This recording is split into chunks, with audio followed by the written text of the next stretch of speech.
ഉയിരിലലിയാൻ. രചന സംഭാഷണം രുദ്രപ്രിയ. കൺമണി ജോലികൾ പതിയെ പതിയെ തീർത്തു. ആകെ ഉത്സാഹക്കുറവുണ്ട്, എങ്കിലും പുറമേ കാട്ടാതെ നിന്നു. എന്നാൽ കുറച്ചു കഴിഞ്ഞപ്പോൾ ദേഹം കുഴഞ്ഞ് പെണ്ണ് വീണുപോയി. ബാത്റൂമിൽ നിന്നിറങ്ങി വന്ന കാശി കാണുന്നത് നിലത്ത് വീണ് കിടക്കുന്ന കൺമണിയെയാണ്. ഭയപ്പെട്ടു പോയി അവൻ വാരിയെടുത്തു. തണ്ടൊടിഞ്ഞ താമരപ്പൂവ് പോലെ കിടക്കുന്ന പെണ്ണിനെ കയ്യിൽ കിട്ടിയ പാത്രത്തിൽ അല്പം വെള്ളമെടുത്ത് മുഖത്തു കുടഞ്ഞു. ചിമ്മി കണ്ണു തുറക്കുമ്പോൾ മുന്നിലിരിക്കുന്നവനെ ദഹിപ്പിക്കുന്ന നോട്ടം നോക്കി. പിടിച്ചൊരു ഉന്തു കൊടുത്തു. കണ്ണും പൊത്തി എണീറ്റ് മുറിയിലേക്ക് പോയി.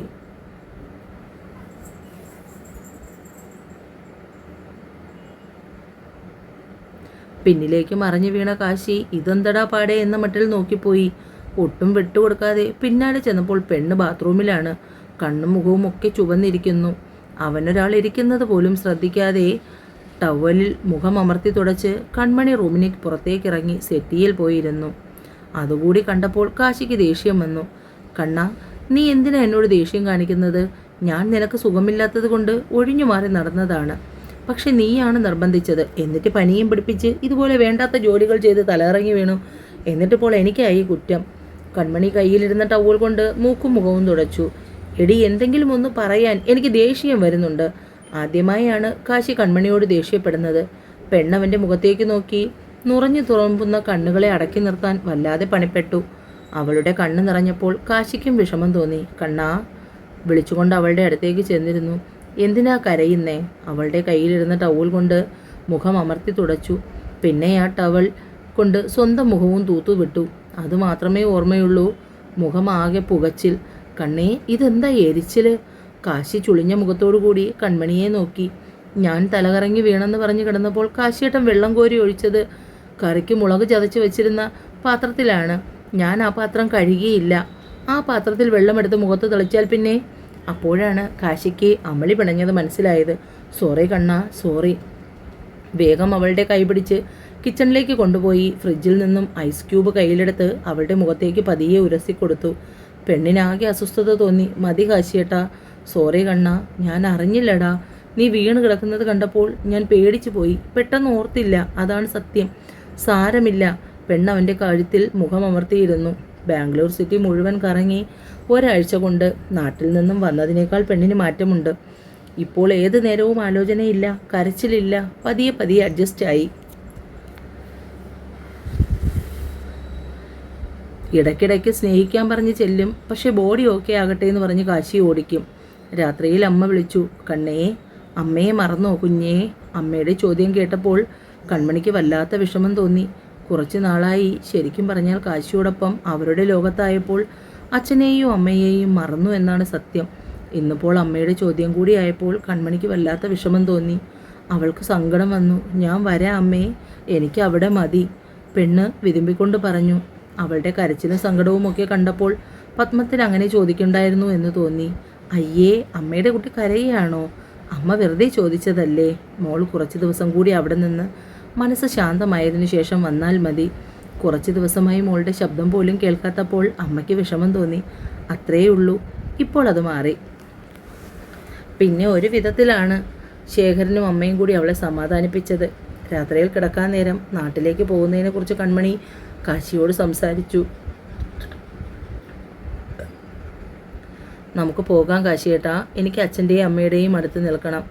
നീ ഒന്ന് ഓക്കെ ആകാൻ വേണ്ടിയല്ലേ കണ്ണാ നമ്മളിപ്പോൾ ഇങ്ങോട്ട് പെട്ടെന്ന് വന്നത്? ഉടനെ തന്നെ തിരിച്ചു പോകണോ? കുറച്ച് ദിവസം കൂടി ഇവിടെ നിന്നിട്ട് പോയാൽ പോരെ? വീണ്ടും അവിടെ ചെന്ന് കഴിയുമ്പോൾ പഴയതൊക്കെ ആലോചിച്ച് കരയാനാണെങ്കിൽ? ഇല്ല കാശിയേട്ടാ, എനിക്കിപ്പോൾ വലിയ സങ്കടം തോന്നുന്നില്ല. പറയുമ്പോൾ ഒച്ചയിടറാതിരിക്കാൻ കൺമണി വല്ലാതെ പാടുപെട്ടു. കണ്ണേ, നിന്റെ സങ്കടം എത്രയാണെന്ന് എനിക്ക് നന്നായി അറിയാം. ഒരാഴ്ച കൂടി ഇവിടെ നിന്നതിന് ശേഷം പോകാം. അമ്മയോടും അമ്മാവനോടും ഞാൻ സംസാരിച്ചിട്ടുണ്ട്. അത് കേട്ടപ്പോൾ കൺമണി മനസ്സോടെ സമ്മതിച്ചു. ബാംഗ്ലൂർ നഗരത്തിൽ കാലം തെറ്റി പെയ്ത മഴയിൽ ഇരുവരുടെയും മനസ്സും ശരീരവും ഒരുപോലെ തണുത്തു. ഒരു പുതപ്പിനുള്ളിൽ പ്രണയം പങ്കുവെച്ചുകൊണ്ട് ആ ദിവസവും കടന്നുപോയി. ഞായറാഴ്ച ആയതുകൊണ്ട് കൺമണി നേരം വൈകിയാണ് ഉണർന്നത്.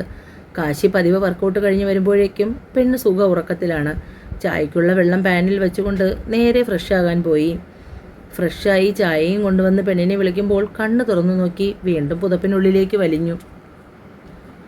ചായ ടേബിളിൽ വെച്ച് കാശി ആ പുതപ്പിനുള്ളിലേക്ക് നൂണ് കയറി കൺമണിയുടെ നഗ്നമായ മേനിയിൽ ചേർന്ന് കിടന്നു. പെണ്ണ് ചിണുങ്ങിക്കൊണ്ട് കാശിയുടെ നെഞ്ചിൽ മുഖം അമർത്തി. എണീക്ക് കണ്ണ, ചായ കുടിച്ച് ഫ്രഷായി വാ, നമുക്കൊരു കറക്കം കറങ്ങി വരാം. നാട്ടിൽ പോകുമ്പോൾ അമ്മാവനും അമ്മയ്ക്കും ഒക്കെ കൊടുക്കാൻ എന്തെങ്കിലും വാങ്ങണ്ടേ? മാത്രമല്ല രാധയുടെ വിവാഹം വരെയല്ലേ, നമുക്ക് അവൾക്കുള്ള ഗിഫ്റ്റ് ഇവിടെ നിന്ന് എടുക്കാം. എല്ലാം കൂടി കേട്ട് കഴിഞ്ഞപ്പോൾ കൺമണിക്ക് പിന്നെ ഉറക്കം വന്നില്ല. അവൾ വേഗം എഴുന്നേൽക്കാൻ നോക്കി. അങ്ങനെ അങ്ങ് പോയാലോ കണ്ണ? കാശി അവളെ പിടിച്ച് ചേർത്ത് കിടത്തി. എനിക്ക് എന്തെങ്കിലും ഒന്ന് തന്നേച്ചും പോയേ. ചെക്കൻ്റെ കൊഞ്ചിയുള്ള പറച്ചിൽ കേട്ടപ്പോൾ എത്തിക്കുത്തി അവൻ്റെ കവിളിൽ അസൽ കടിയും കൊടുത്ത് പെണ്ണ് ചാടി ഓടി ബാത്റൂമിൽ കയറി. ഇടത് കവിളിൽ ഒഴിഞ്ഞുകൊണ്ട് കാശി ബാൽക്കണിയിൽ ഇറങ്ങി നിന്നു. ബാംഗ്ലൂർ സിറ്റി ആകെ കണ്ണോടിച്ചു. കൺമണി റെഡിയായതും രണ്ടുപേരും ചേർന്ന് ഫ്ലാറ്റും പൂട്ടി ഇറങ്ങി. ആദ്യം പുറത്തുനിന്ന് ബ്രേക്ക്ഫാസ്റ്റും കഴിച്ചു. പിന്നെ നേരെ ഷോപ്പിംഗ് മാളിലേക്ക്. കൺമണിക്ക് 3-4 ചുരിദാർ, പിന്നെ ഡെയിലി വെയേഴ്സ്. അമ്മയ്ക്ക് മുണ്ടും നേരിയതും, അമ്മാവിന് ഷർട്ടും മുണ്ടും, രാഗിണിക്ക് സാരിയും എടുത്തു. കൺമണി എപ്പോഴും അങ്ങനെയാണ്. വീട്ടിൽ ആർക്ക് ഡ്രസ്സ് എടുത്താലും അതിൻ്റെ ഒപ്പം രാഗിണിക്കും കൂടി ഒരു ജോഡി എടുക്കും. കണ്ണേ, രാജീവിന് വിവാഹത്തിനുള്ള ഡ്രസ്സ് ഞാൻ എടുത്ത് കൊടുക്കാമെന്ന് നേരത്തെ പറഞ്ഞിട്ടുണ്ട്. അതുകൊണ്ട് നമുക്ക് ആ ഡ്രസ്സും കൂടി സെലക്ട് ചെയ്യാം. രണ്ടുപേരും കൂടി മെൻസ് വെയറിലേക്ക് പോയി. അവിടുന്ന് രാജീവിന് വൈറ്റ് സിൽക്ക് ജുബ്ബയും സിൽക്ക് മുണ്ടും വാങ്ങി. കൺമണി മുണ്ട് സെലക്ട് ചെയ്ത നേരം മുതലേ തന്നെയുള്ള സംശയമാണ്. കാശിയേട്ടാ, സെയിൽസ്മാനോട് കാര്യമായി എന്തോ സംസാരിക്കുന്ന കാശിയെ കൺമണി വിളിച്ചു. എന്താ കണ്ണാ? അതെ, എനിക്കൊരു സംശയം. ഈ സിൽക്കിൻ്റെ മുണ്ടൊക്കെ ഇടുപ്പിൽ ഉടുത്താലിരിക്കുമോ അതോ സമയമാകുമ്പോൾ അഴിഞ്ഞു പോകുമോ? അവളുടെ സംശയം കേട്ടപ്പോൾ കാശിക്ക് ചിരി വന്നു. അഴിഞ്ഞു വീഴാത്ത രീതിയിൽ ഉടുത്തു വയ്ക്കാൻ രാജീവിന് നന്നായിട്ടറിയാം. എൻ്റെ കുഞ്ഞതാലോചിച്ച് തല പോയിക്കേണ്ട. അല്ല, നമുക്ക് വേണമെങ്കിൽ ഒരു ബെൽറ്റ് കൂടി വാങ്ങിക്കൊടുക്കാം. എൻ്റെ കണ്ണേ, അതൊക്കെ രാജീവൻ നോക്കിക്കോളും. എൻ്റെ കുഞ്ഞതോർത്ത് ഈ കുഞ്ഞ് തല ചൂടാക്കേണ്ട. എന്നിട്ടും ആലോചനയോടെ നിന്നവളുടെ കയ്യും പിടിച്ച് കാശി മുന്നിലേക്ക് നടന്നു. റിസപ്ഷൻ ഇടാനുള്ള സ്യൂട്ട് സെലക്ട് ചെയ്തു. അപ്പോഴാണ് കൺമണി വെഡ്ഡിങ്ങിനിടാനുള്ള സാരി കൂടി എടുക്കാമെന്ന് കാശി പറഞ്ഞത്. പിന്നെ സാരി സെക്ഷനിലേക്ക് പോയി. കാശി സെലക്ട് ചെയ്ത് കൊടുത്ത സാരി സെയിൽസ് ഗേൾ കൺമണിയെ ഉടുപ്പിച്ചു. അതിൽ നിന്നും ഏറ്റവും ഭംഗിയുള്ള പീക്കോക്ക് ബ്ലൂ സാരിയാണ് സെലക്ട് ചെയ്തത്. കാശിക്കും അവളുടെ സാരിയുടെ മാച്ചായ ഷർട്ടും അതിൻ്റെ കരയുള്ള മുണ്ടും. ഇത്രയുമായപ്പോൾ കൺമണിക്ക് വിശപ്പ് സഹിക്കാതെയായി. അടുത്തുള്ള റെസ്റ്റോറൻറ്റിൽ കയറി. പെണ്ണിന് ബിരിയാണി വിട്ടൊരു കളിയില്ല. കാശി 2 ബിരിയാണി ഓർഡർ ചെയ്തു. വാഷ്റൂം വരെ പോകാനെന്ന് പറഞ്ഞ് വാഷേരിയിലേക്ക് പോയി. ഹോട്ടലിന് പുറത്ത് എന്തൊക്കെയോ ഒച്ചപ്പാടും ബഹളവും കേൾക്കുന്നത് കണ്ടാണ് കൺമണി അവിടേക്ക് നോക്കിയത്. വൈറ്റ് ടോപ്പും ബ്ലൂ ജീൻസും ഇട്ട് തലമുടി പോണിറ്റെയിൽ കെട്ടിയ ഒരു പെൺകുട്ടിയെ അവളുടെ മുടിക്കുത്തിന് പിച്ച് കറക്കി ഇരു കവിളിലും മാറി മാറി അടിക്കുന്ന ഒരു ചെറുപ്പക്കാരൻ. അവൻ്റെ മുഖം കണ്ടാൽ അറിയാം ഫിറ്റാണെന്ന്. പക്ഷെ നല്ല ആരോഗ്യമുണ്ട്. ചുറ്റും ആൾക്കാർ നോക്കി നിൽക്കുന്നതല്ലാതെ ആ പെൺകുട്ടിയെ രക്ഷിക്കാനുള്ള ശ്രമം പോലും ആരും നടത്തിയില്ല. ആ പയ്യൻ പോക്കറ്റിൽ കൈയിട്ട് എന്തോ പുറത്തെടുത്തു. അത് പെണ്ണിൻ്റെ മുഖത്തേക്ക് എറിയും മുന്നേ അവൾ അവനെ തള്ളി മാറ്റി ഓടിക്കളഞ്ഞു. അവളുടെ പിന്നാലെ പായാൻ നിന്നവനെ കൂടെ ഉണ്ടാകുന്നവർ പിടിച്ചു വെച്ചു. ആൾക്കാർ കാഴ്ചക്കാരെ പോലെ നോക്കി നിന്നു. ആൻഡ്രൂ, നീ ഒന്ന് അടങ്ങ്.